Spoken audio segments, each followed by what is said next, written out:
What's up, you guys? Happy Thursday to you. Really quickly, I want you to start paying attention to something because I've been paying attention to. I pay attention to everything, um, but when I open my social media feeds, right? People don't realize that social media feeds are really based off of algorithms on your activities, your interests, or what they want you to see. Okay? So I'm a black African American woman in America, and I'm in Michigan, right? And I go on to my social feeds on Facebook, for example, and the first thing I see is NPR, Black Lives Matter is trying to save their movement from disinformation.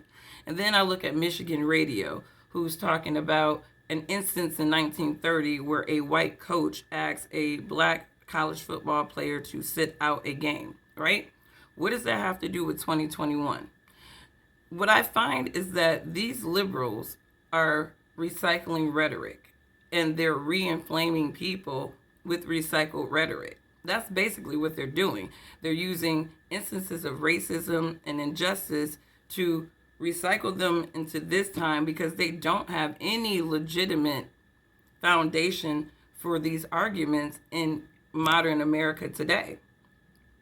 And they know this. And so when I look at the arguments of racism, and even when I ask people, tell me about systemic racism, what is systemic racism? And tell me about a current instance of it. And then they go into the whole housing, people can't get housing. People need to break down these housing arguments legitimately. And don't get me to start breaking down the lending and the housing root causes for why some of these people aren't able to get loans, because there's some legitimate reasoning why some of these people aren't able to get loans. And I kind of put it like this, if I got a friend and they have a history of borrowing money from people and not paying it back, I'm not going to lend money to that friend. Most people wouldn't lend money to a friend like that because they know I'm not going to see that money back. I'm just giving you this money at that point. So a lot of people aren't prone to lend to their friends that have a history of not giving money back. And I think if you break down some of those arguments, you'll see that that's probably the case. Some of these people aren't qualified borrowers, and yet they want to use racism as an excuse for why they didn't get something. And we need to be realistic about that.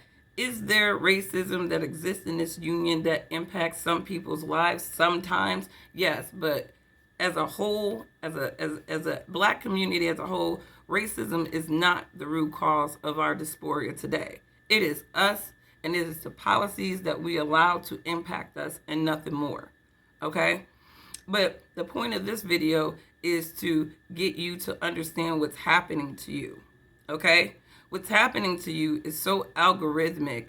That is what's keeping a lot of people in this psychological matrix of ignorance.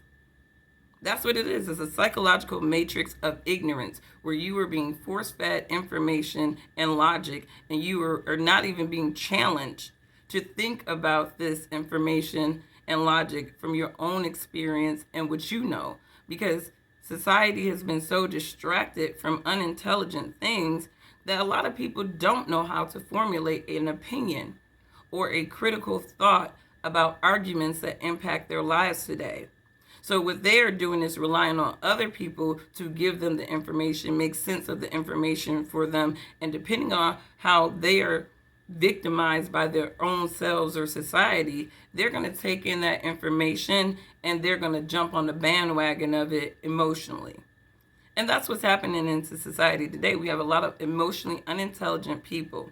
We have a lot of people who have literally stopped critically thinking and don't know how to do it, or have been conditioned into not critically thinking at all. And that's the problem. It's a huge problem because when you have algorithms that are in your social mix, feeding you information that hits your emotions and your either intelligence or lack of intelligence in a way that gets you into an irrational point, like that's most people today. You really need to think about that. Sit back, with yourself. And that's what I'm trying to get people to do. Just sit back with yourself, process the information. I mean, you have to understand that when you open up Facebook, when you open up Twitter, and you see all this information about, things that will inflame you and get an emotional response, understand that that stuff is intentional. Your whole social experience is not controlled by you. It's not controlled by you. To an extent, you have some control over how, but that information that they're feeding you in your timeline, that is algorithmic, and they are showing you things that you need to see to capitalize on your lack of emotional and intellectual intelligence.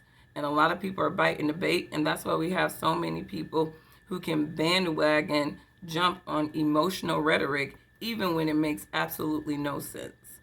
So my advice to people is pay attention to what is being done to you. Okay? Understand how the information is being sent to you. Some of this information is only intended to continuously plant the seeds of racism and to keep this nation polarized.